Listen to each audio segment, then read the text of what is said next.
ഖുർആൻ class പരമ്പരയിൽ നമുക്കിനി Mecca സൂറത്തുകളായിട്ട് വളരെ കുറച്ച് സൂറത്തുകൾ കൂടിയേ ചർച്ച ചെയ്യാനുള്ളൂ. ഇന്ന് ഞാൻ പരിശോധനയ്ക്കെടുക്കുന്നത് 60 വചനങ്ങളുള്ള സൂറത്തു റൂം എന്ന 30-ാമത്തെ അധ്യായമാണ്. സൂറത്തു റൂം എന്ന ഈ അധ്യായത്തിലെ ആദ്യത്തെ 6 വാക്യങ്ങൾ ഞാൻ ഒരുമിച്ച് വായിക്കാം. ഞാൻ വായിക്കുന്നത് അമാനി മൗലവിയുടെ തഫ്സീറിൽ നിന്നാണ്.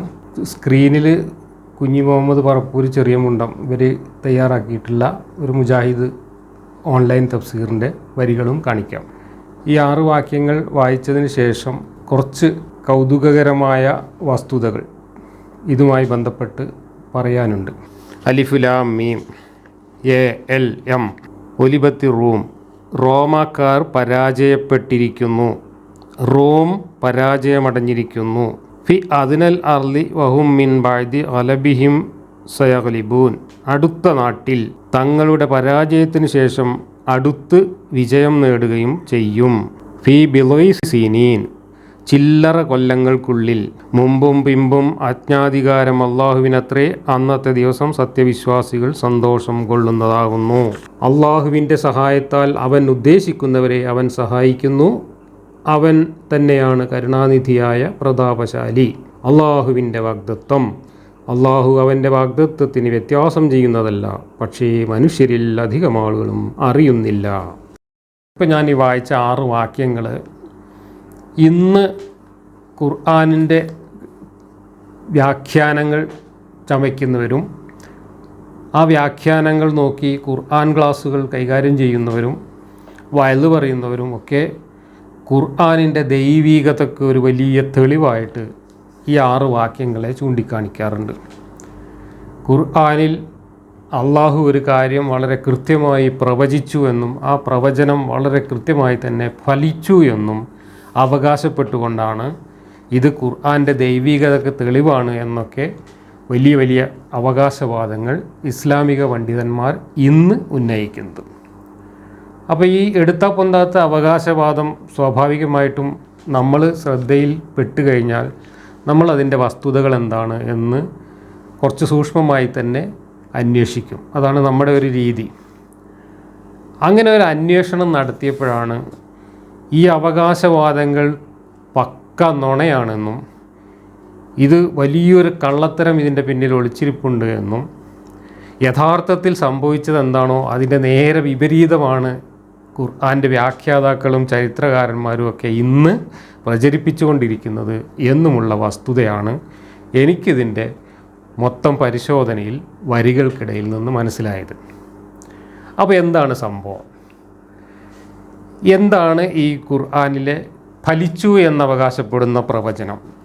അതിതാണ്: റോമക്കാർ പരാജയപ്പെട്ടിരിക്കുന്നു, അടുത്ത നാട്ടിൽ അവർ തങ്ങളുടെ പരാജയത്തിന് ശേഷം അടുത്ത് തന്നെ വിജയം നേടുകയും ചെയ്യും, ചില്ലറ കൊല്ലങ്ങൾക്കുള്ളിൽ. ഇതാണ് ഫലിച്ച പ്രവചനമായിട്ട് ഇന്ന് ഖുർആൻ്റെ വ്യാഖ്യാതാക്കൾ അവകാശവാദം ഉന്നയിക്കുന്നത്. അപ്പോൾ എന്താണ് അതിൻ്റെ പശ്ചാത്തലം അന്വേഷിച്ച് നമ്മൾ ഖുർആൻ്റെ യഥാർത്ഥ തഫ്സീറുകളിലേക്കും ഹദീസുകളിലേക്കും ഇതിൻ്റെ സന്ദർഭം വിവരിക്കുന്ന മറ്റു വിവരണങ്ങളിലേക്കുമൊക്കെ പോയി കഴിയുമ്പോഴാണ് ഇതിൻ്റെ പിന്നിൽ എന്തൊക്കെയോ കള്ളക്കളികളും ദുരൂഹതകളും നടന്നിട്ടുണ്ട് എന്ന് മനസ്സിലാവുന്നത്. ഞാനതിൻ്റെ ചരിത്ര സംഭവം എന്താണ് എന്ന് ചുരുക്കി പറയാം. മുഹമ്മദിൻ്റെ പ്രവാചകത്വത്തിൻ്റെ കാലം എന്ന് പറയുന്നത് CE 610 മുതൽ 633 വരെയാണ്. CE 610 മുതൽ 633 വരെയുള്ള 23 വർഷങ്ങളാണ് മുഹമ്മദിൻ്റെ പ്രവാചകത്വത്തിൻ്റെ കാലഘട്ടം. മുഹമ്മദിന് 40 മുതൽ 63 വരെ വയസ്സ് പ്രായമുള്ള ഈ സമയത്താണ് അള്ളാഹുവിൻ്റെ വെളിപാടുകളൊക്കെ ഇറങ്ങിയിട്ടുള്ളത്. ആ കാലയളവിനുള്ളിൽ 622 23 ആണ് മുഹമ്മദ് മക്കയിൽ നിന്ന് മദീനയിലേക്ക് പലായനം ചെയ്യുന്നത്. എന്നാൽ ഈ കാലഘട്ടത്തിൻ്റെ ഏകദേശം മധ്യത്തിൽ 10 വർഷമാണ് മുഹമ്മദ് മദീനയിൽ ഉണ്ടായിരുന്നത്, 13 വർഷമാണ് മുഹമ്മദ് മക്കയിൽ വെളിപാടുകളുമായിട്ട് ഉണ്ടായിരുന്നത്. ആ 23 വർഷക്കാലത്തിൻ്റെ സമയത്ത് അറേബ്യയുടെ തൊട്ട് വടക്ക് ഭാഗത്ത്, വടക്ക് കിഴക്കും വടക്കുമായിട്ട് 2 വലിയ സാമ്രാജ്യങ്ങൾ ഉണ്ടായിരുന്നു. അതൊന്ന് റോമാ സാമ്രാജ്യം രണ്ടായി പിരിഞ്ഞ് അതിൻ്റെ ഒരു ഭാഗമായിട്ടുള്ള ബൈസൻ്റൈൻ സാമ്രാജ്യം, മറ്റൊന്ന് സസാനിദ് എന്നറിയപ്പെടുന്ന പേർഷ്യക്കാരുടെ ഒരു സാമ്രാജ്യം, പേർഷ്യൻ സാമ്രാജ്യം. ഇത് ഈ രണ്ട് സാമ്രാജ്യങ്ങളും ആ കാലത്ത് ലോകത്തെ രണ്ട് വലിയ വൻ ശക്തികളാണ്, വൻ സാമ്രാജ്യങ്ങളാണ്. ഈ രണ്ട് വൻ ശക്തികളും തമ്മിൽ 600 കൊല്ലം നീണ്ടു നിന്ന യുദ്ധങ്ങളുടെയും മാത്സര്യങ്ങളുടെയും വെട്ടിപ്പിടുത്തങ്ങളുടെയും ഒരു ചരിത്രമുണ്ട്. BC 54 മുതൽ CE 628 വരെ ഈ രണ്ട് സാമ്രാജ്യങ്ങൾ യുദ്ധത്തിലേർപ്പെട്ടിട്ടുണ്ട്. 600 കൊല്ലം നീണ്ട യുദ്ധം. അതിൽ പല സന്ദർഭങ്ങളിലും അങ്ങോട്ടും ഇങ്ങോട്ടും വെട്ടിപ്പിടുത്തങ്ങൾ ഉണ്ടായിട്ടുണ്ട്, വിജയങ്ങളും പരാജയങ്ങളും മാറി മാറി ഉണ്ടായിട്ടുണ്ട്. 600 കൊല്ലം രണ്ട് സാമ്രാജ്യങ്ങൾ യുദ്ധം തുടർന്നു എന്ന് പറഞ്ഞാൽ അതിൻ്റെ അർത്ഥം രണ്ട് സാമ്രാജ്യങ്ങളും തുല്യ ശക്തികളായിരുന്നു എന്നാണ്. അതല്ലെങ്കിൽ ഒരു സാമ്രാജ്യം അതിശക്തവും മറ്റൊരു സാമ്രാജ്യം ദുർബലവുമായിരുന്നെങ്കിൽ അവർ മറ്റവരെ കീഴടക്കിയിട്ട് ഒറ്റ സാമ്രാജ്യമായിട്ട് മാറും. അതാണ് ചരിത്രം. പക്ഷേ തുല്യ ശക്തികളായതുകൊണ്ട് ഈ 600 കൊല്ലമായിട്ട് ഇവർ പരസ്പരം യുദ്ധത്തിലേർപ്പെട്ടിരിക്കുകയാണ്. ആ യുദ്ധങ്ങളുടെ ചരിത്രത്തിലെ ഏറ്റവും പ്രധാനപ്പെട്ട ഒരു യുദ്ധം നടക്കുന്നത് മുഹമ്മദിൻ്റെ ഈ പ്രവാചകത്വ കാലഘട്ടത്തിലാണ്. ആ യുദ്ധത്തിൻ്റെ കാലഘട്ടം എന്ന് പറയുന്നത് മുഹമ്മദിന് പ്രവാചകത്വം ലഭിക്കുന്നതിന് 5-8 വർഷം മുമ്പ്, കൃത്യമായി പറഞ്ഞാൽ CE 602 മുതൽ മുഹമ്മദിൻ്റെ പ്രവാചകത്വത്തിൻ്റെ ഏതാണ്ട് ആ അവസാന ഘട്ടത്തിലെത്തി നിൽക്കുന്ന AD 628 വരെ, 602 മുതൽ 628 വരെയുള്ള ഒരു 25-26 വർഷക്കാലം നീണ്ടു നിൽക്കുന്ന ഒരു യുദ്ധ പരമ്പര ഈ പേർഷ്യൻ സാമ്രാജ്യവും റോമ സാമ്രാജ്യവും തമ്മിൽ നടക്കുന്നുണ്ട്. അപ്പോൾ മുഹമ്മദ് വെളിപാട് ഇറക്കിക്കൊണ്ടിരിക്കുമ്പോൾ, മുഹമ്മദ് പ്രവാചകനായി അവിടെ ജീവിച്ചിരിക്കുമ്പോൾ തൊട്ടടുത്ത പേർഷ്യയിലും റോമിലും നടക്കുന്നത് നിരന്തരമായ സംഘട്ടനങ്ങളാണ്, യുദ്ധങ്ങളാണ്. ആ രണ്ട് വലിയ സാമ്രാജ്യങ്ങൾ തമ്മിലുള്ള യുദ്ധങ്ങൾ സ്വാഭാവികമായിട്ടും മക്കയിലും പരിസരത്തും ജീവിച്ചിരുന്ന മുഹമ്മദിൻ്റെ കൂടെ ഉണ്ടായിരുന്നവരും മുഹമ്മദിൻ്റെ എതിരാളികളുമായിരുന്ന അറബികളെ പലതരത്തിൽ സ്വാധീനിക്കുമായിരുന്നു. അതുകൊണ്ട് തന്നെ ആ യുദ്ധങ്ങളുടെ ഓരോ ഘട്ടവും അവിടുത്തെ വിജയവും പരാജയവും ഒക്കെ അറബികൾ വളരെ കൃത്യമായി നിരീക്ഷിക്കുകയും അതിനെക്കുറിച്ച് അവർ ആശങ്കപ്പെടുകയും അതിനെക്കുറിച്ചുള്ള അഭിപ്രായങ്ങൾ പങ്കുവെക്കുകയും അതിൻ്റെ പേരിൽ അവർ പരസ്പരം പന്തയം വെക്കുകയും ഒക്കെ ചെയ്തിരുന്നു. കാരണം രണ്ട് പക്ഷത്തുമായിട്ട് അറബികൾക്ക് സ്വാധീനമുണ്ടായിരുന്നു. അറബികൾ ഏതെങ്കിലും ഒരു സാമ്രാജ്യത്വത്തിൻ്റെ കീഴിലായിരുന്നില്ല അന്ന്. അറേബ്യ ഉപഭൂഖണ്ഡം ഒരു സാമ്രാജ്യത്വത്തിൻ്റെയും ഭാഗമായിരുന്നില്ല. അവിടെ വ്യവസ്ഥാപിതമായ ഒരു രാജ്യമുണ്ടായിരുന്നില്ല. അങ്ങിങ്ങായി ചെതറിക്കിടക്കുന്ന കുറേ ഗോത്രങ്ങളും പിന്നീട് കുറേ നാടോടികളുമായിട്ടുള്ള അറബികൾ അങ്ങനെ ഒരു വ്യവസ്ഥാപിത സംവിധാനമൊന്നും ഇല്ലാതെ ജീവിച്ചു വരുന്നൊരു കാലഘട്ടമാണ്.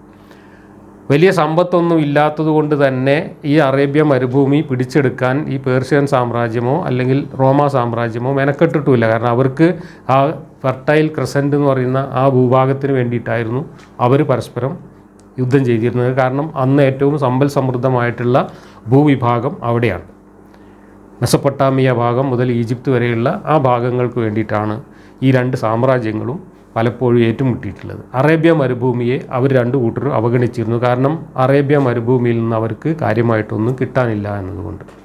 പക്ഷേ അറബികൾ എണ്ണത്തിൽ ഒരുപാട് പേരുണ്ടായിരുന്നു. ഈ ചെതറിക്കടന്നിരുന്ന ഗോത്രങ്ങളും നാടോടികളായി ചുറ്റി നടന്നിരുന്ന അറബികളൊക്കെ ആയിട്ട് ലക്ഷക്കണക്കിന് അറബികൾ ഈ മരുഭൂമിയിൽ ജീവിച്ചിരുന്നു. ആ അറബികൾക്കിടയിലാണ് മുഹമ്മദ് തൻ്റെ പ്രവാചക ദൗത്യവുമായിട്ട് ഈ കാലഘട്ടത്തിൽ രംഗത്ത് വരുന്നത്. ആ സമയത്ത് അവിടെ യുദ്ധം നടന്നുകൊണ്ടിരിക്കുകയാണ്. അപ്പോൾ യുദ്ധത്തിൻ്റെ ഗതിവിഗതികളെ മക്കക്കാർ സ്വാഭാവികമായിട്ടും അപ്പോൾ നിരീക്ഷിക്കുകയും അതിനെക്കുറിച്ച് അഭിപ്രായങ്ങൾ പറയുകയും ഒക്കെ ചെയ്തിരുന്നു. ബൈസൻ്റൈൻ എന്ന് പറയുന്നത് ഒരു ക്രിസ്ത്യൻ മേധാവിത്വമുള്ള സാമ്രാജ്യമായിരുന്നു. മറിച്ച് പേർഷ്യൻ സാമ്രാജ്യം സൊറാസ്ട്രിയൻ മതക്കാരുടെ, അതായത് ഈ പാർസി, ഇന്നത്തെ നമ്മളെ പാർസി എന്ന് പറയുന്ന പഴയകാലത്തെ അഗ്നി ആരാധകരും വിഗ്രഹാരാധകരും ഒക്കെ ആയിട്ടുള്ള, എന്നാൽ മക്കയിലെ ആളുകളെ പോലെ തന്നെ തനി പാഗൻസ് അല്ലായിരുന്നു. അവർക്കും ചില വ്യവസ്ഥാപിതമായിട്ടുള്ള മതസംവിധാനങ്ങളൊക്കെ ഉണ്ടായിരുന്നു. അങ്ങനെയുള്ള സൊറാസ്ട്രിയൻസിൻ്റെ സ്വാധീനമുള്ള പേർഷ്യൻ മതക്കാരായിരുന്നു പേർഷ്യൻ സാമ്രാജ്യത്വത്തിൽ ഉണ്ടായിരുന്ന ഭരണാധികാരികളും ജനങ്ങളുമൊക്കെ. മുഹമ്മദിന് ആദ്യകാലത്ത് മുഹമ്മദിൻ്റെ പ്രവാചകത്വ ദൗത്യം തുടങ്ങി ഒരു 4-5 വർഷം മുന്നോട്ട് പോയപ്പോൾ മക്കയിൽ തൻ്റെ പരിപ്പ് വേവുന്നില്ല എന്ന് ബോധ്യപ്പെട്ടപ്പോൾ ക്രിസ്ത്യാനികളുടെ പിന്തുണ കിട്ടുമെന്ന് പ്രതീക്ഷിച്ചുകൊണ്ട് മുഹമ്മദ് ചില നീക്കങ്ങൾ നടത്തിയിരുന്നു. അതിൻ്റെ ഭാഗമായിട്ട് കുറച്ച് ആൾക്കാരെ മുഹമ്മദ് എത്യോപ്യയിലേക്ക്, അബസീനിയ എന്ന് അന്ന് വിളിച്ചിരുന്ന ഇന്നത്തെ എത്യോപ്യയിലേക്ക് പറഞ്ഞയച്ചു. കാരണം എത്യോപ്യ അന്ന് ഈ റോമ സാമ്രാജ്യത്വത്തിൻ്റെ അണ്ടറിലുണ്ടായിരുന്ന ഒരു ക്രിസ്ത്യൻ രാജ്യമാണ്. അവിടെ നജ്ജാഷി എന്ന് പറയുന്ന ഒരു രാജാവാണ് എത്യോപ്യ ഭരിച്ചിരുന്നത്, ക്രിസ്ത്യൻ രാജാവായിരുന്നു. ആ രാജാവിൻ്റെ അടുത്തേക്ക് പിന്തുണ ആവശ്യപ്പെട്ടുകൊണ്ട് മുഹമ്മദ് ഒരു സംഘത്തെ അങ്ങോട്ട് അഭയാർത്ഥികളായിട്ട് പറഞ്ഞയച്ചു എന്നൊക്കെയാണ് ചരിത്രം. ഇതൊക്കെ ഏതാണ്ട് മുഹമ്മദിൻ്റെ പ്രവാചകത്വത്തിൻ്റെ മക്ക കാലഘട്ടത്തിൻ്റെ ഒരു മധ്യത്തിലായിട്ടാണ് സംഭവിക്കുന്നത്. അന്ന് ക്രിസ്ത്യാനികളുടെ ഭാഗത്തു നിന്ന്, പ്രത്യേകിച്ച് എത്യോപ്യയിലെ ക്രിസ്ത്യൻ രാജാവിൻ്റെ ഭാഗത്തു നിന്നും റോമിൽ ഇവർ കച്ചവട ബന്ധത്തിനും മറ്റും ബന്ധപ്പെട്ടിരുന്ന ക്രിസ്ത്യാനികളുടെ ഭാഗത്തു നിന്നൊക്കെ മുഹമ്മദിന് ആ കാലത്ത് കുറച്ച് സപ്പോർട്ട് കിട്ടിയിട്ടുണ്ട്. അതുകൊണ്ട് തന്നെ ക്രിസ്ത്യാനികൾ തൻ്റെ പ്രവാചകത്വത്തെ അംഗീകരിച്ച് തൻ്റെ കീഴിൽ വരുമെന്ന്, അല്ലെങ്കിൽ തന്നെ അംഗീകരിക്കുമെന്ന് മുഹമ്മദ് വലിയ പ്രതീക്ഷ വെച്ച് പുലർത്തിയിരുന്ന ഒരു കാലമാണത്. അക്കാരണം കൊണ്ട് തന്നെ മുഹമ്മദിൻ്റെ എതിരാളികളായിട്ടുള്ള മക്കക്കാർ അന്ന് തീർത്തും പേർഷ്യൻ പക്ഷത്തായിരുന്നു. അവർ ക്രിസ്ത്യാനികൾക്ക് എതിരായിരുന്നു.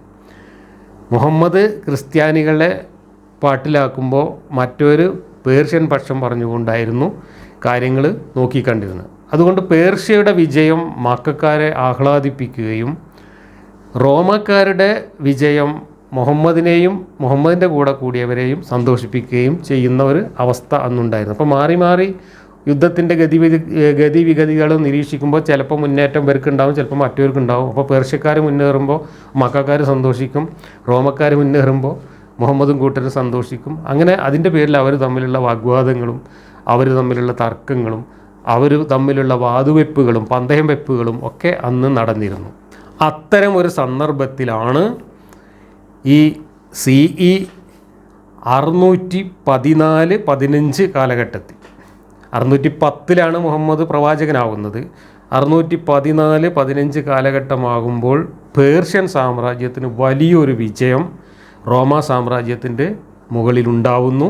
പേർഷ്യക്കാർ ഈ അറേബ്യയുടെ വടക്ക് ഭാഗത്ത് കിടക്കുന്ന ഒരുപാട് പ്രദേശങ്ങൾ, അറേബ്യയോട് ചേർന്ന് കിടക്കുന്ന സിറിയ, ജോർദാൻ, അതുപോലെ പലസ്തീൻ, ഇന്നത്തെ പലസ്തീൻ, അതുപോലെ ആഫ്രിക്കയുടെ വടക്ക് കിടക്കുന്ന ഭാഗങ്ങൾ, ഈജിപ്ത് ഉൾപ്പെടെയുള്ള കുറേ ഭാഗങ്ങൾ, ഈ ഭാഗങ്ങൾ മൊറോക്കോ വരെയുള്ള ഭാഗങ്ങളെല്ലാം ഈ യുദ്ധത്തിൽ പേർഷ്യൻ സാമ്രാജ്യം റോമക്കാരുടെ കയ്യിൽ നിന്ന് പിടിച്ചെടുക്കുകയും റോമൻ ചക്രവർത്തിയെ നാട് കടത്തുകയും ഈ റോമൻ ചക്രവർത്തി അവരുടെ തലസ്ഥാനമായിരുന്ന കോൺസ്റ്റാന്റിനോപ്പിളിൽ പോയിട്ട് അഭയം തേടുകയും ഒക്കെ ചെയ്തു. ആ യുദ്ധം ഒരു വലിയ വിജയമായിട്ട് പേർഷ്യക്കാരുടെ മുമ്പിൽ മാറുകയും റോമക്കാർ അമ്പെ പരാജയപ്പെടുകയും ചെയ്യുന്ന ഒരു സംഭവത്തിലെത്തുകയാണ് CE 614-15 കാലഘട്ടം. അതോടുകൂടി മക്കയിലുണ്ടായിരുന്ന മുഹമ്മദിൻ്റെ എതിരാളികൾ അത് വലിയൊരു ആഹ്ലാദമായിട്ട് ആഘോഷിക്കുകയും മുഹമ്മദിനെയും അനുയായികളെയും പരിഹസിക്കുകയും ചെയ്തു. നിങ്ങളുടെ കിതാബിൻ്റെ ആൾക്കാരായിട്ട്, നിങ്ങളുടെ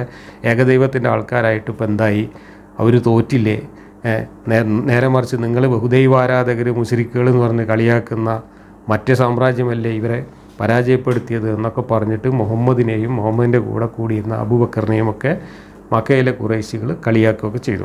അങ്ങനെ കളിയാക്കിയ സമയത്ത് മുഹമ്മദ് അവിടെ വെച്ച് ഒരു പ്രവചനം നടത്തി. ആ പ്രവചനം എന്തായിരുന്നു എന്നത് ദുരൂഹമാണ്. അതൊരായത്തിറക്കിയിട്ടുള്ള പ്രവചനമായിരുന്നോ, അത് ഈ ഖുർആനിൽ ഇപ്പോൾ നമ്മൾ വായിച്ച സൂറത്തുർ റൂമിലെ ആദ്യത്തെ 6 വാക്യങ്ങളായിരുന്നോ, അതല്ല വേറെ ഏതെങ്കിലും ആയത്തുകളായിരുന്നോ ഇറക്കിയത്, അതല്ല മുഹമ്മദ് ആയത്തിറക്കാതെ സ്വന്തം നിലക്ക് പറഞ്ഞതാണോ എന്നതിനെക്കുറിച്ചൊന്നും ഒരു വ്യക്തതയുമില്ല. ഇതിലെന്തും ആവാം എന്നതിൻ്റെ സൂചനകൾ നമുക്ക് കിട്ടുന്നുണ്ട്. വരികൾക്കിടയിൽ നിന്ന് ഞാൻ മനസ്സിലാക്കുന്നത് മുഹമ്മദ് ഏതാണ്ട് ഇതിന് സമാനമായ ഒരു ആയത്ത് ആ സമയത്ത് ഇറക്കി എന്നാണ്. ഈ ആയത്താണ് ഇറങ്ങിയത് എന്നാണ് ഇന്നത്തെ മുഫസ്സിറുകളെല്ലാം പറയുന്നത്. ആ സമയത്താണ് ഈ ആയത്ത് ഇറങ്ങിയത് എന്നാണ് പറയുന്നത്. പക്ഷേ അത് തെറ്റാണ് എന്നതിൻ്റെ തെളിവുകളും ഖുർആൻ്റെ തഫ്സീറുകളിൽ തന്നെ കാണാം. അതിലേക്ക് ഞാൻ വരാം. അങ്ങനെ മുഹമ്മദ് ഒരു പ്രവചനം നടത്തി. അധികം താമസിയാതെ ഇപ്പോൾ തന്നെ അത് കാര്യാക്കണ്ട, മറ്റൊരു വിജയിക്കും, പേർഷ്യക്കാർ തോൽക്കും, റോമക്കാർ വിജയിക്കും എന്ന് മുഹമ്മദ് ഒരു പ്രവചനം നടത്തി. അപ്പോൾ മുഹമ്മദ് പ്രവചിച്ചപ്പോൾ അത് ആയത്തിറക്കിയിട്ടാണെങ്കിലോ അല്ലെങ്കിലും മുഹമ്മദ് അങ്ങനെ പറഞ്ഞപ്പോൾ അബൂബക്കറിനെ പോലെയുള്ള ആളുകൾ അതിൽ വലിയ ആത്മവിശ്വാസത്തോടു കൂടി മറ്റവരോട് തർക്കിക്കാൻ പോയി. അപ്പോൾ മറ്റവർ അബൂബക്കറിനോട് പറഞ്ഞു, പന്തയം വെക്കാനുണ്ടോ എന്ന് ചോദിച്ചു. അപ്പോൾ അബൂബക്കർ പന്തയത്തിന് തയ്യാറായി. അങ്ങനെ പന്തയം വെച്ചു. ആ പന്തയത്തെക്കുറിച്ച് ഹദീസുകളിലൊക്കെ വളരെ വ്യത്യസ്തമായിട്ടുള്ള വേർഷൻസ് ഉണ്ട്. 5 കൊല്ലത്തിനുള്ളിൽ പേർഷ്യക്കാർ തോൽക്കുമെന്നും റോമക്കാർ ജയിക്കുമെന്നും പറഞ്ഞുകൊണ്ടാണ് പന്തയം നടത്തിയത് എന്നാണ് ഒരു വിവരണത്തിലുള്ളത്. വേറൊരു വിവരണത്തിലുള്ളത് 6 വർഷത്തിനാണ് എന്നാണ്. ഈ 6 വർഷത്തിനാണ് എന്ന് വിവരിക്കുന്നിടത്ത് പറയുന്നത് ഈ ആയത്ത് ഇറങ്ങിയതിന് ശേഷമാണ് ഈ പന്തയം നടക്കുന്നത് എന്നാണ്. ഈ ആയത്തിൽ ബിൽഗൈ സീനീൻ എന്നൊരു വാക്കാണ് ഉപയോഗിച്ചിട്ടുള്ളത്. ബിൽഗൈ സീനീൻ എന്ന് പറഞ്ഞാൽ അല്ലറ ചില്ലറ കൊല്ലങ്ങൾ എന്നാണ് അർത്ഥം. അങ്ങനെയാണ് അമാനി മൗലവിക്ക് അർത്ഥം കൊടുത്തിട്ടുള്ളത്. ഏതാനും വർഷങ്ങൾ. അതിൻ്റെ ഒരു കണക്ക് പറയുന്നത് 3നും 9നും ഇടയ്ക്കുള്ള എന്നാണ് ബിൽഗൈ സീനീൻ എന്നതിൻ്റെ അർത്ഥമായിട്ട് പറയുന്നത്. അങ്ങനെയാണെങ്കിൽ അതിൻ്റെ മിഡിലുള്ള, അതിൻ്റെ മധ്യത്തിലുള്ള ഒരു സംഖ്യ നമ്മൾക്ക് എടുക്കാം. 6 കൊല്ലം എന്ന് കണക്കെടുത്തുകൊണ്ട് 6 കൊല്ലത്തിൻ്റെ ഉള്ളിൽ റോമക്കാർ വിജയിക്കും എന്ന് പറഞ്ഞുകൊണ്ട് പന്തയത്തിനുണ്ടോ എന്ന് അബൂബക്കറിനോട് ചില ഖുറൈശി നേതാക്കന്മാർ പറഞ്ഞു. അങ്ങനെ അബൂബക്കർ മുഹമ്മദിൻ്റെ പ്രവചനത്തിൽ വിശ്വസിച്ചുകൊണ്ട് ഈ 5 കൊല്ലോ അല്ലെങ്കിൽ 6 കൊല്ലോ പറഞ്ഞുകൊണ്ടുള്ള ഈ പന്തയത്തിന് തയ്യാറായി. 10 ഒട്ടകങ്ങൾക്കായിരുന്നു പന്തയം. അവസാനം 5 കൊല്ലവും 6 കൊല്ലവും കഴിഞ്ഞു പോയിട്ടും റോമക്കാർക്ക് പേർഷ്യക്കാരെ തോൽപ്പിക്കാനോ അവരുടെ കയ്യിൽ നിന്നും പിടിച്ചെടുത്ത ഭൂഭാഗങ്ങൾ തിരികെ പിടിക്കാനോ ഈ കാലയളവിൽ സാധിച്ചില്ല. യുദ്ധത്തിൽ റോമക്കാർക്ക് ഒരു വിജയവും ഈ 6 കൊല്ലത്തിൻ്റെ ഉള്ളിൽ ഉണ്ടായില്ല. അങ്ങനെ പറഞ്ഞ കാലാവധി കഴിഞ്ഞു. കാലാവധി കഴിഞ്ഞപ്പോൾ അബൂബക്കറിന് ഒട്ടകങ്ങളെ നഷ്ടപ്പെട്ടു. 10 ഒട്ടകങ്ങൾ ഖുറൈശികൾക്ക് കൊടുക്കേണ്ടി വന്നു.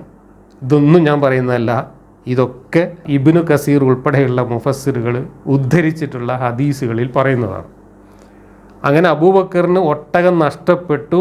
മുഹമ്മദിൻ്റെയും അള്ളാഹുവിൻ്റെയും പ്രവചനം മക്കക്കാരുടെ മുമ്പിൽ പൊളിഞ്ഞു. മുഹമ്മദിൻ്റെ ഖുർആനും അള്ളാഹുവും അബൂബക്കറും കൂട്ടരും മക്കക്കാരുടെ മുമ്പിൽ ഇളിഭ്യരായി, പരിഹാസ്യരായി എന്നാണ് ഈ ചരിത്രത്തിൽ നിന്നെല്ലാം മനസ്സിലാവുന്നത്. അങ്ങനെ അബൂബക്കർ പന്തയത്തിൽ തോറ്റപ്പോൾ മുസ്ലിങ്ങളായിട്ടുള്ള മുഹമ്മദിൻ്റെ കൂടെ കൂടിയ മറ്റാളുകൾ അബൂബക്കറിനെ ചീത്ത വിളിച്ചു. എന്തിനാണ് അങ്ങനെ ഒരു 6 കൊല്ലം പറഞ്ഞിട്ട് വെറ്റുവെക്കാൻ പോയത്? ഇവിടെ 6 കൊല്ലം എന്ന് നബി പറഞ്ഞിട്ടില്ലല്ലോ എന്നൊക്കെയാണ് അതിന് ന്യായമായിട്ട് അവർ പറയുന്നത്. നബി ഏതാനും വർഷങ്ങൾ എന്നല്ലേ പറഞ്ഞിട്ടുള്ളൂ. ആ ഏതാനും വർഷങ്ങൾ എന്നുള്ളത് എന്തിനാണ് 6 കൊല്ലം എന്നും 7 കൊല്ലം എന്നൊക്കെ പറയാൻ പോയത്? അങ്ങനെ പറയാൻ പോയത് കൊണ്ടല്ലേ ഇപ്പോൾ ഈ അമളി പറ്റിയത് എന്ന് പറഞ്ഞുകൊണ്ട് അബൂബക്കറിനെ മുഹമ്മദിൻ്റെ കൂടെ ഉണ്ടായിരുന്ന അല്ലെങ്കിൽ അബൂബക്കറിൻ്റെ കൂടെ ഉണ്ടായിരുന്ന മുസ്ലിങ്ങൾ തന്നെ ചീത്ത പറഞ്ഞു എന്നും ഇതിനകത്ത് പറയുന്നുണ്ട്. CE 614-ലും 15-ലുമായിട്ടാണ് ഈ യുദ്ധവിജയം ഉണ്ടാകുന്നത് പേർഷ്യക്ക്. അപ്പോൾ ഇത് 615-ലായിരിക്കണം ഈ ആയത്ത് ഇറങ്ങിയിട്ടുണ്ടാവുക. അത് ആ സമയത്ത് ഇറങ്ങിയ ആയത്താണ് ഇത് എങ്കിൽ, അങ്ങനെയാണെങ്കിൽ അത് കഴിഞ്ഞ് 6 വർഷത്തിനുള്ളിൽ റോമക്കാർക്ക് പ്രത്യേകിച്ച് വിജയമൊന്നും ഉണ്ടായിട്ടില്ല. അതോടുകൂടിയാണ് പ്രവചനം പൊളിഞ്ഞത്. അതോടുകൂടിയാണ് അബൂബക്കറിന് ഒട്ടകങ്ങൾ നഷ്ടമായത്. എന്നാൽ ഈ ഖുർആൻ്റെ ഇന്നത്തെ തഫ്സീറുകാരൊക്കെ പറയുന്നത് ബിൽഗൈ സീനി എന്ന് പറഞ്ഞാൽ 9 വർഷം വരെ നീളാം എന്നാണ്. അങ്ങനെ 9 വർഷം കഴിയുമ്പോഴേക്ക് പ്രവചനം ഫലിച്ചിട്ടുണ്ട് എന്നാണ് അവകാശവാദം. അപ്പോൾ 9 വർഷം കൊണ്ട് പ്രവചനം ഫലിച്ചിട്ടുണ്ടെങ്കിൽ ഈ ആയത്തിറങ്ങിയിരിക്കുന്നത് CE 615-ലും ഒന്നുമല്ല, അതൊക്കെ കഴിഞ്ഞ് കുറേ കഴിഞ്ഞിട്ടായിരിക്കണം ഇറങ്ങിയിട്ടുണ്ടാവുക. എങ്കിലേ 9 വർഷത്തിൻ്റെ ഉള്ളിലെങ്കിലും പിന്നീട് റോമക്കാർക്ക് വിജയം ഉണ്ടായിട്ടുള്ളൂ. യഥാർത്ഥത്തിൽ റോമക്കാർ പിന്നീട് ഈ സിറിയ ഉൾപ്പെടുന്ന ഭൂപ്രദേശം തിരികെ പിടിച്ചുകൊണ്ട് വിജയിക്കുന്നത്, പേർഷ്യക്കാരെ പരാജയപ്പെടുത്തുന്നത് 628-ലാണ്. 615-ൽ നഷ്ടപ്പെട്ട ഭൂപ്രദേശങ്ങൾ തിരിച്ചു പിടിക്കുന്നത് 628-ലാണ്. എന്ന് വെച്ചാൽ 12 വർഷങ്ങൾക്ക് ശേഷമാണ് ഈ വിജയമുണ്ടാവുന്നത്. അപ്പോൾ ബിൽഗൈ സീനീന് എന്നതിനെ 9 വർഷമാക്കി നീട്ടിയാൽ പോലും പ്രവചനം ഫലിച്ചിട്ടില്ല. 9 അല്ല, 10 അല്ല, 11 അല്ല, 12 വർഷങ്ങൾക്ക് ശേഷമാണ് റോമാ സാമ്രാജ്യത്തിന് വിജയമുണ്ടാവുന്നത്. ഈ നഷ്ടപ്പെട്ട അറേബ്യയോട് തൊട്ട് കിടക്കുന്ന അയൽ രാജ്യങ്ങൾ റോമാ സാമ്രാജ്യം വീണ്ടെടുക്കുന്നത് അത് നഷ്ടപ്പെട്ടതിന് ശേഷം 10-12 വർഷങ്ങൾ കഴിഞ്ഞാണ്. അപ്പോൾ ഏത് സമയത്താണ് ഈ ആയത്തിറങ്ങിയത് എന്ന കാര്യത്തിൽ ഒരുപാട് സംശയങ്ങളും ദുരൂഹതകളും ബാക്കി കിടപ്പുണ്ട്.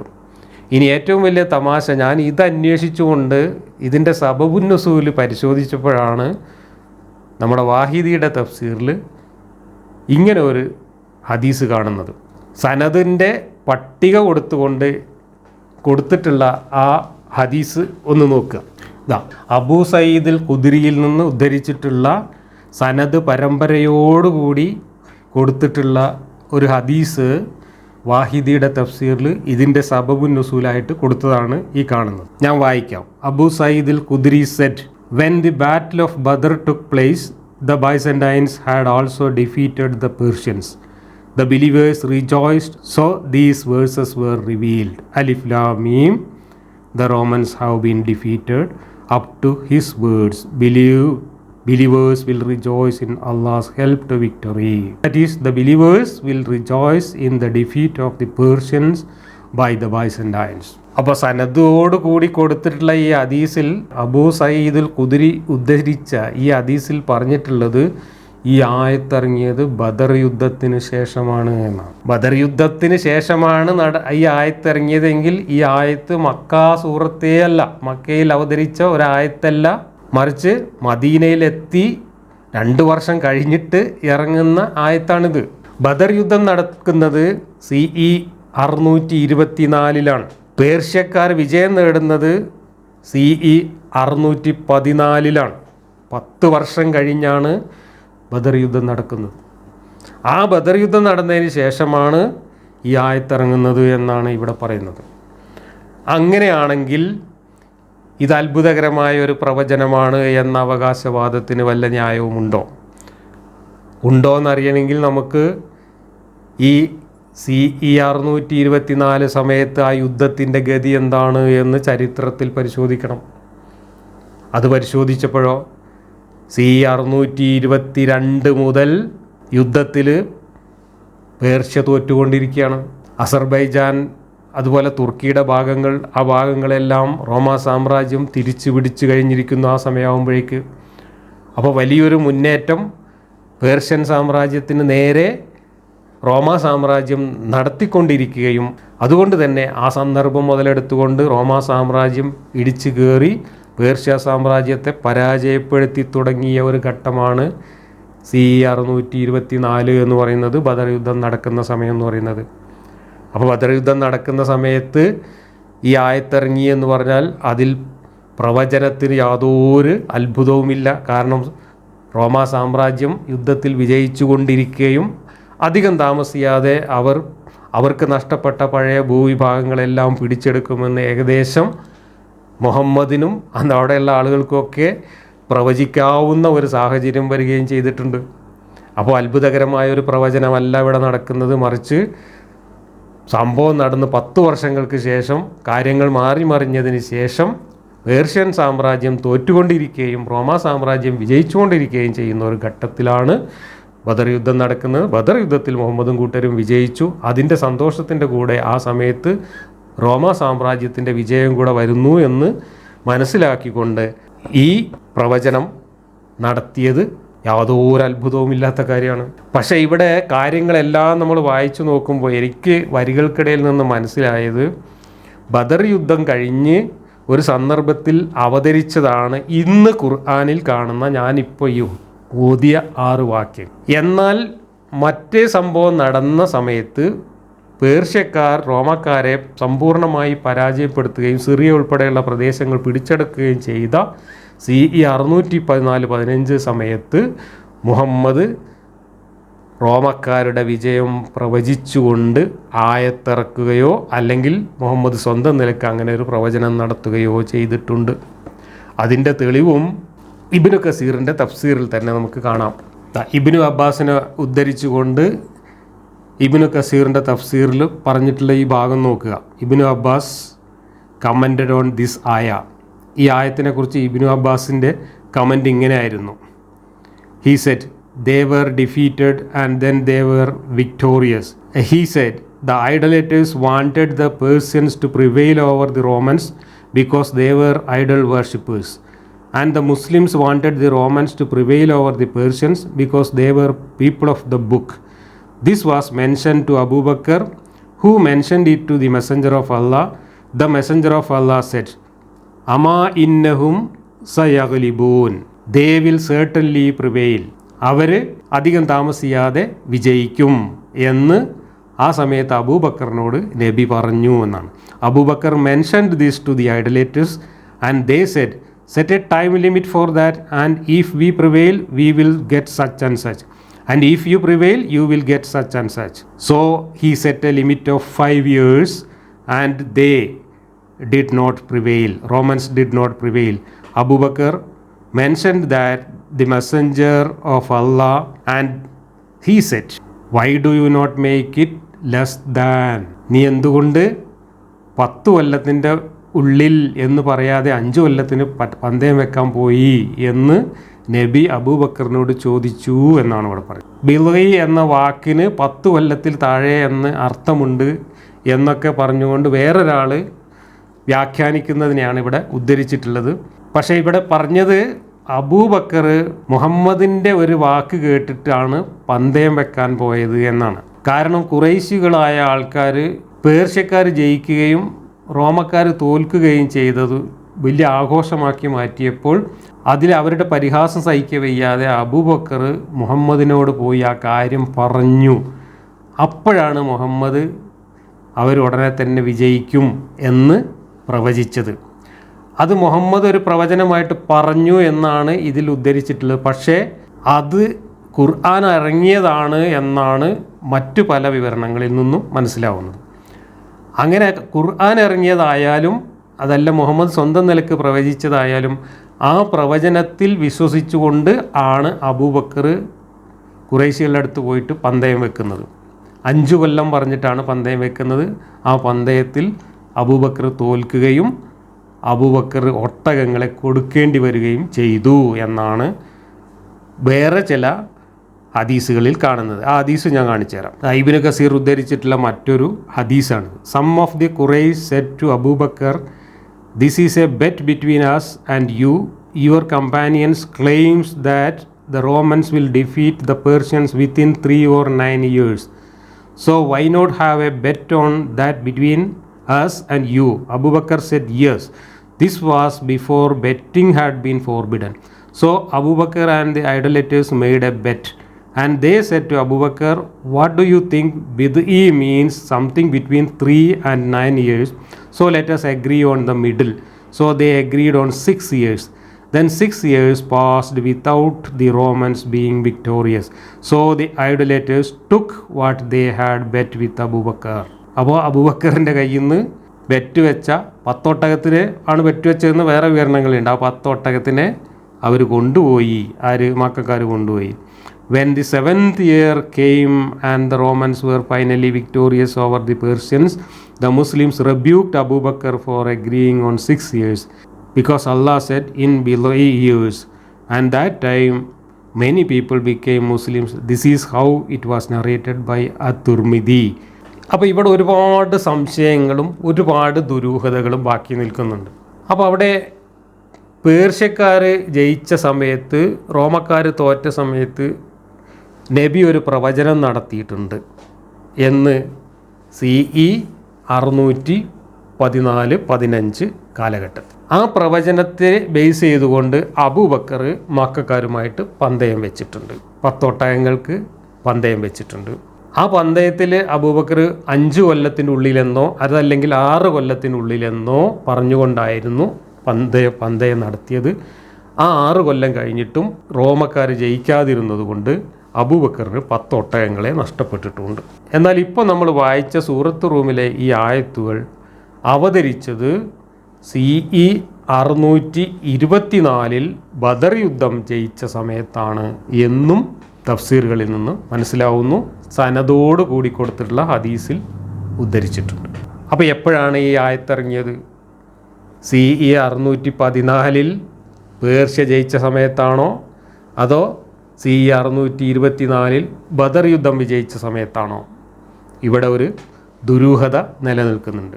ഈ ബദർ യുദ്ധത്തിൻ്റെ സമയത്താണ് ഈ ആയത്തിറങ്ങിയതെങ്കിൽ അത് കഴിഞ്ഞ് 2 കൊല്ലത്തിൻ്റെ ഉള്ളിൽ പേർഷ്യ തോൽക്കുകയും പേർഷ്യയുടെ കയ്യിൽ നിന്ന് സിറിയ ഉൾപ്പെടെയുള്ള ഭൂപ്രദേശങ്ങൾ റോമക്കാർ തിരിച്ചെടുക്കുകയും ചെയ്തിട്ടുണ്ട്. CE 628 കൂടിയാണ് ഈ അറേബ്യയുടെ അയൽനാടുകൾ മുഴുവൻ റോമക്കാർ തിരിച്ചു പിടിക്കുന്നത്. അപ്പോൾ ഈ പ്രവചനം നടന്ന് 2 കൊല്ലത്തിൻ്റെ ഉള്ളിൽ തന്നെ പ്രവചനം ഫലിച്ചിട്ടുണ്ട്. അപ്പോൾ അവിടെ പന്തയം തോൽക്കലും ഒട്ടകം നഷ്ടപ്പെടലും അതല്ലെങ്കിൽ അങ്ങനത്തെ യാതൊരു പ്രശ്നങ്ങളും അവിടെ ഉണ്ടാവേണ്ട കാര്യമില്ല. അപ്പോൾ ഈ ആയത്തിറങ്ങിയത് അപ്പോഴാണെങ്കിൽ ഈ പറയുന്നതിലൊക്കെ ഒരുപാട് കള്ളത്തരങ്ങളുണ്ട്. ഇനി അതല്ല, ഈ ആയത്തിറങ്ങിയത് 614-15 സമയത്താണെങ്കിൽ ഇവർ ഈ പറയുന്ന 7 കൊല്ലത്തിൻ്റെ ഉള്ളിലോ 8 കൊല്ലത്തിൻ്റെ ഉള്ളിലോ 9 കൊല്ലത്തിൻ്റെ ഉള്ളിലോ 10 കൊല്ലത്തിൻ്റെ ഉള്ളിലോ ഒന്നും പേർഷ്യയെ തോൽപ്പിച്ച് റോമാ സാമ്രാജ്യം വിജയം നേടിയിട്ടില്ല. ഈ സിറിയയും മറ്റ് പ്രദേശങ്ങളും പിടിച്ചെടുത്തിട്ടില്ല. അത് പിടിച്ചെടുക്കുന്നത് 628-ലാണ്. 626-628 കാലഘട്ടത്തിലാണ് ആ യുദ്ധം നടക്കുന്നതും അതെല്ലാം പിടിച്ചെടുക്കുന്നതും. അപ്പോഴേക്ക് ബിലൈസീനീൻ്റെ കാലാവധിയൊക്കെ കഴിഞ്ഞു പോയിട്ടുണ്ട്. ബിലൈസീനിയിൽ മാക്സിമം വലിച്ചു നീട്ടിയാൽ 9 കൊല്ലമേ വരുള്ളൂ. ആ 9 കൊല്ലം കഴിഞ്ഞ് 10, 11, 12 കൊല്ലമായിട്ടുണ്ട് അപ്പോഴേക്ക്. അങ്ങനെയാണെങ്കിൽ ഖുർആനിലെ പ്രവചനം പൊളിഞ്ഞിരിക്കുകയാണ്. അപ്പോൾ ഖുർആൻ ആയത്ത് ഇറങ്ങിയത് എപ്പോഴാണ് എന്ന കാര്യം അവ്യക്തമായിട്ടും ദുരൂഹമായിട്ടും നിലനിൽക്കുന്നു എന്നത് തന്നെയാണ് ഇതിലേറ്റവും വലിയ കോമഡി. ഇനി ബദർ യുദ്ധത്തിൻ്റെ സമയത്താണ് ഈ ആയത്ത് ഇറങ്ങിയതെങ്കിൽ ഈ പ്രവചനം ഫലിച്ചിട്ടുണ്ടെന്നുള്ള സത്യമാണെങ്കിലും ഈ പ്രവചനത്തിൽ യാതൊരു ദൈവീകതയുമില്ല. കാരണം അന്ന് ആർക്കും പ്രവചിക്കാൻ കഴിയുന്ന ഒരു സാഹചര്യമാണുള്ളത്. പേർഷ്യ തോറ്റുകൊണ്ടിരിക്കുകയാണ്. പേർഷ്യയുടെ കയ്യിൽ നിന്ന് ഭൂപ്രദേശങ്ങൾ പിടിച്ചുകൊണ്ടിരിക്കുകയാണ്. അവരുടെ രാജാവിനെ അടക്കം സ്ഥാനഭ്രഷ്ടനാക്കുകയും കൊല്ലുകയും ചെയ്തിട്ട് അവിടെ ആകെ ആഭ്യന്തര കലാപം നടക്കുകയാണ്. ആ സമയത്ത് റോമാ സാമ്രാജ്യം മുന്നോട്ട് കുതിക്കുകയാണ്. അപ്പോൾ റോമാ സാമ്രാജ്യം വിജയിക്കും അധികം താമസിയാതെ എന്ന് പ്രവചിച്ചാൽ അതിൽ യാതൊരു അത്ഭുതവുമില്ല. ഇനി അതുമാത്രമല്ല, ഈ റോമാ സാമ്രാജ്യവും പേർഷ്യൻ സാമ്രാജ്യവും തമ്മിൽ 600 കൊല്ലമായി യുദ്ധം നടക്കുകയാണ് എന്ന് ഞാൻ പറഞ്ഞു. തുല്യ ശക്തികളായിരുന്നു എന്ന് നമ്മൾ കണ്ടു. ഈ തുല്യ ശക്തികൾ 600 കൊല്ലമായി യുദ്ധം നടത്തിക്കൊണ്ടിരിക്കുന്ന തുല്യ ശക്തികൾ മാറി മാറി ജയിക്കുകയും തോൽക്കുകയും ചെയ്തുകൊണ്ടിരിക്കുമ്പോൾ ഏതെങ്കിലും ഒരു പക്ഷത്തിൻ്റെ വിജയം കൃത്യമായ സമയവും കാലമൊന്നും പറയാതെ അവ്യക്തമായിട്ട് പ്രവചിക്കുക എന്ന് പറയുന്നതിൽ യാതൊരു ദിവ്യത്വവും ഇല്ല. 50-50 സാധ്യത വളരെ നോർമലായിട്ട് അവിടെ ഉണ്ട്. 50-50 സാധ്യതയുള്ള, ടോസ് ഇടുന്നത് പോലെ 50-50 സാധ്യതയുള്ള ഒരു കാര്യത്തിൽ ഏതെങ്കിലും ഒരു പക്ഷത്തിന് വേണ്ടിയിട്ട് പ്രവചനം നടത്തുക എന്ന് പറയുന്നത് ഒരു ദൈവീകതയും ആവശ്യമില്ലാത്ത കാര്യമാണ്. ഏത് പടവിനും ചെയ്യാൻ പറ്റുന്ന കാര്യമാണ്. അങ്ങനെ ഒരു പ്രവചനം നടത്തുമ്പോൾ തന്നെ കൃത്യമായൊരു സമയം പറയാതെ കൃത്യതയില്ലാത്ത ഒരു കൊട്ടക്കണക്ക് പറയുക, കുറച്ച് വർഷങ്ങൾക്കുള്ളിൽ, ഏതാനും വർഷങ്ങൾക്കുള്ളിൽ എന്നൊരു കൊട്ടക്കണക്ക് പറയുക എന്നുള്ളതും ദൈവം പറയേണ്ട പ്രശ്നമല്ല, അത് മനുഷ്യന് സാധ്യമാകുന്ന കാര്യമാണ്. ജ്യോത്സ്യന്മാരൊക്കെ പ്രവചിക്കുന്നത് ഇത്തരത്തിലുള്ള തരികിട വെച്ചുകൊണ്ടാണ്. പ്രപഞ്ചത്തിൽ എന്തൊക്കെ നടക്കാൻ പോകുന്നു എന്ന് വളരെ കൃത്യമായി അറിയുന്ന സർവജ്ഞാനിയായ ദൈവം ഈ മാതിരി മനുഷ്യന്മാർ തമ്മിലുള്ള യുദ്ധത്തിൻ്റെയും വെട്ടിപ്പിടുത്തങ്ങളുടെയും ഒക്കെ ചീളുകേസിലൊക്കെ ഇടപെട്ടുകൊണ്ട് ആയത്തിറങ്ങുന്ന അള്ളാഹുവിന് എന്നാണ് പേർഷ്യ തോൽക്കുക എന്നും എന്നാണ് കൃത്യമായിട്ട് ഈ സ്ഥലങ്ങൾ റോമാക്കാർ തിരിച്ചു പിടിക്കുക എന്നൊക്കെ അറിയണമല്ലോ. സർവജ്ഞാനിയാണ് പടച്ചോനെങ്കിൽ പടച്ചോന് ഭാവി കാര്യങ്ങൾ ഡേറ്റ് വെച്ചിട്ട് സെക്കൻഡ് വെച്ചിട്ട് അറിയാൻ കഴിയണം. അങ്ങനെ അറിയാവുന്ന ഒരു പടച്ചോൻ എന്തിനാണ് ഒരു ഏതാനും വർഷങ്ങൾ എന്നുള്ള ഒരു കൊട്ടക്കണക്ക് പറയുന്നത്? ഏതാനും വർഷങ്ങൾ എന്നുള്ളൊരു കൊട്ടക്കണക്ക് പറഞ്ഞുകൊണ്ട് ആ പ്രവചനം നടത്തിയത് കൊണ്ടല്ലേ പാവം അബൂബക്കറിന് 10 ഒട്ടകം നഷ്ടമായത്.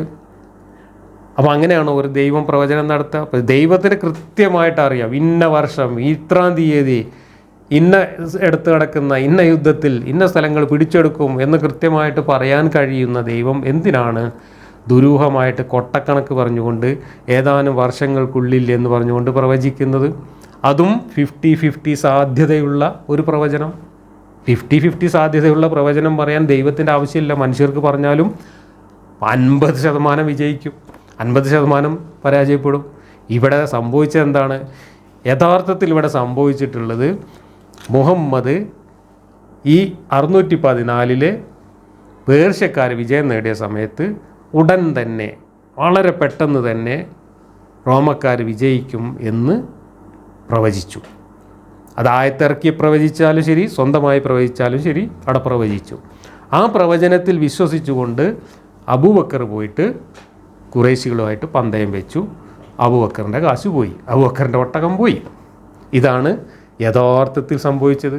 അപ്പോൾ അള്ളാഹു എന്ന ഒരു ദൈവത്തിന് ഇതടക്കം അറിയാം. അബൂബക്കർ ഇങ്ങനെ പന്തയം വെക്കാൻ പോകുന്നു, തോൽക്കുന്നു വരെ അറിയാം. അപ്പോൾ അത്തരമൊരു സന്ദർഭത്തിൽ പിന്നെയും മക്കയിൽ സ്വന്തം മതത്തെയും സ്വന്തം പ്രവാചകനെയും ഇളിഭ്യരാക്കുക എന്ന ലക്ഷ്യത്തോടു കൂടിയാണോ അള്ളാഹു ഇങ്ങനെ കൊട്ടക്കണക്ക് പറഞ്ഞ് പ്രവചിച്ച് അബൂബക്കറിനെ തെറ്റിദ്ധരിപ്പിച്ച് അബൂബക്കറിനെ കൊണ്ട് ഈ പന്തയം വെപ്പിച്ച് തോൽക്കാൻ പോയത്? അതൊക്കെ മുൻകൂട്ടി അറിയുന്ന ആളല്ലേ അള്ളാഹു. അപ്പോൾ ആ അള്ളാഹുവിന് കൃത്യമായിട്ട് ഇന്ന വർഷം എന്ന് പറഞ്ഞിരുന്നെങ്കിൽ, ഇത്രാമത്തെ വർഷം എന്ന് പറഞ്ഞിരുന്നെങ്കിൽ ഈ അബദ്ധം പറ്റുമായിരുന്നു മുഹമ്മദിനും അബൂബക്കറിനും? അപ്പോൾ ദൈവത്തിൻ്റെ പ്രവചനം യഥാർത്ഥത്തിൽ അവിടെ പൊളിയാണ് ചെയ്തിരുന്നത്. മുഹമ്മദ് റോമാ സാമ്രാജ്യമല്ലേ, വലിയൊരു ശക്തിയല്ലേ, അപ്പോൾ എന്തായാലും 1-2 കൊല്ലത്തിൻ്റെ ഉള്ളിൽ അവർ തിരിച്ചു പിടിക്കുമെന്ന് മുഹമ്മദ് കണക്ക് കൂട്ടിയിട്ട് മുഹമ്മദ് വെച്ച് കാച്ചിയതാണ് പ്രവചനം. ആ പ്രവചനം കേട്ടിട്ട് അത് വിശ്വസിച്ചുകൊണ്ട് പന്തയം വെക്കാൻ പോയ അബൂബക്കറിന് അക്കിടി പറ്റി.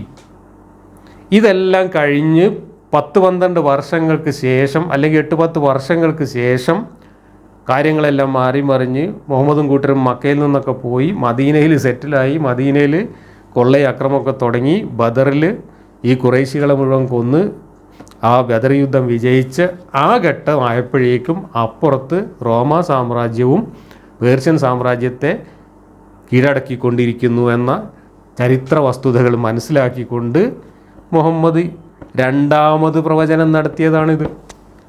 ആദ്യത്തെ പ്രവചനം പൊളിഞ്ഞതിലുള്ള ജാള്യത മറച്ചു വെക്കാൻ വേണ്ടി രണ്ടാമത് നടത്തിയ പ്രവചനമാണ് ഈ സൂറത്ത് റൂമിൽ ഇറങ്ങിയിട്ടുള്ളത്. ഇങ്ങനെയാണ് എനിക്കിതെല്ലാം കൂടെ വായിച്ചപ്പോൾ മൊത്തത്തിൽ മനസ്സിലായത്. ഇതിനെക്കുറിച്ച് പറയുന്ന കണക്കുകളൊന്നും ടാലിയാവുന്നില്ല. ഇവർ ഓരോ ഹദീസുകളിലും ഓരോ വിവരണങ്ങളിലും ഓരോ വ്യാഖ്യാനങ്ങളിലും പറഞ്ഞിട്ടുള്ള കാര്യങ്ങളും ചരിത്രത്തിൽ നടന്നിട്ടുള്ള സംഭവങ്ങളുടെ വർഷങ്ങളും എല്ലാം കൂടെ വെച്ച് നമ്മൾ ടാലി ചെയ്ത് നോക്കുമ്പോൾ ഇതൊന്നും കണക്ക് വെക്കുന്നില്ല.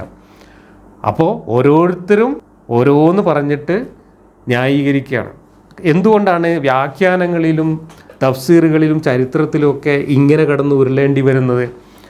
കാരണം മുഹമ്മദ് അള്ളാഹുവിൻ്റെ പേരിൽ പ്രവചനം നടത്തി പൊളിഞ്ഞുപോയി എന്നതും അങ്ങനെ പൊളിഞ്ഞ് അബൂബക്കർ പന്തയം വെച്ച് തോറ്റുപോയി എന്നുള്ളതും കൃത്യമായിട്ട് പുറത്തു വന്നു കഴിഞ്ഞാൽ വിശ്വാസികൾക്കിടയിൽ സംശയം ജനിക്കും, വിശ്വാസികളുടെ ഈമാന് നഷ്ടപ്പെടും. അതുകൊണ്ട് ഈ ചരിത്രമൊക്കെ എഴുതുന്നത്, ഈ വ്യാഖ്യാനങ്ങളൊക്കെ എഴുതുന്നത്, ഈ ഹദീസുകളൊക്കെ ക്രോഡീകരിക്കുന്നത് ഈ സംഭവങ്ങളെല്ലാം കഴിഞ്ഞ് നൂറ്റാണ്ടുകൾക്ക് ശേഷമാണ് എന്ന വസ്തുത കൂടി മനസ്സിൽ വെച്ചുകൊണ്ട് വേണം നമ്മളിതിനെ വിലയിരുത്താൻ. അങ്ങനെയാണ് വരികൾക്കിടയിൽ വായിക്കുമ്പോൾ നമുക്ക് കുറേ കാര്യങ്ങൾ പിടികിട്ടുക. അപ്പോൾ കുറേ വസ്തുതകളെ മറച്ചു വെച്ചു, കുറേ വസ്തുതകൾ കൂട്ടിച്ചേർത്തു, കുറേ നുണകൾ കൂട്ടിച്ചേർത്തിട്ട് ഒരു കള്ളക്കഥ മെനഞ്ഞുണ്ടാക്കിയതാണ് ഇത്. അപ്പോൾ നടന്ന സംഭവവും വ്യാഖ്യാനിക്കാൻ വേണ്ടിയിട്ട് കെട്ടിയുണ്ടാക്കിയ നുണകളും എല്ലാം കൂടെ കൂട്ടിച്ചേർത്തപ്പോഴാണ് ഈ ടാലി ആവാത്ത കുറേ ദുരൂഹതകൾ ഇതിനകത്ത് വന്നു ചേർന്നത്. ഇതാണ് എനിക്ക് ഈ സംഭവങ്ങൾ മൊത്തം വായിച്ചപ്പോൾ മനസ്സിലായത്. ഇനി നമുക്ക് ഇതിൻ്റെ ഈ ആയത്തുകൾ ഒന്നുകൂടെ വായിച്ചു നോക്കാം. അലിഫ് ലാം മീം, റോമക്കാർ പരാജയപ്പെട്ടിരിക്കുന്നു.